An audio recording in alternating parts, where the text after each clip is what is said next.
Ivan Luz here speaking again, and today I'm gonna show you another quick tip for dealing with Python dictionaries.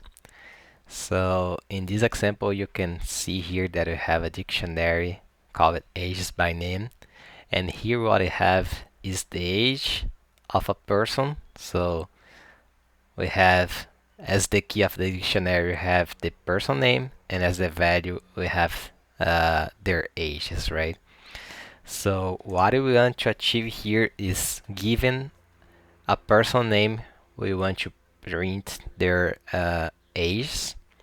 So what we can do here is something like this. So we can say, for example, let's say that name equals Adam, and then you can print here and say age of, let's do this F string so we can format that. So age of name is, and then you can print here age, right? But to do so, we need to declare a variable, call it age here. So age equals age by name, indexed of name.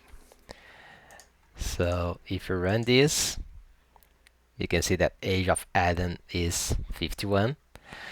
But let's say that we are reading input from a user, like in the command line, for example, we can capture and ask the user to enter a name, and let's say that the user enters something like John here, right? So what's gonna happen is that we have name as John. We try to look up the age of John from the dictionary, but as you can see here, this key doesn't exist into this dictionary. So if you run that, we should get a key error because we are trying to access a key that doesn't exist.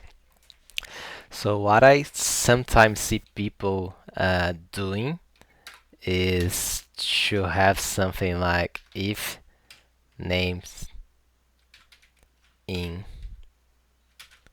age by name dot keys. So we're checking if that key exists here. So you're saying that age is this, and then maybe we can initialize this with a arbitrary value like 0, I don't know, or none. So age is, let's say age is 0 here. And then, just to make this clear, let's put some blank lines here. But if you try to do this, we are going to get 0 because this is the default value. So we are checking if the key exists inside the dictionary keys. If so, we are going to assign the value to the variable here, and then we are going to print that. So just to make sure that this works, let's get back to this and change this to Adam here. And then if you run, you get the value associated with Adam. So as you can see here, we have a line for initializing the variable with a default value. We have an if condition that checks if a given name is part of the dictionary keys, and if so, we are going to assign the value to the variable, overriding the default value that we assigned here, and finally we are going to print. But there's an easy way to do that, and that's great.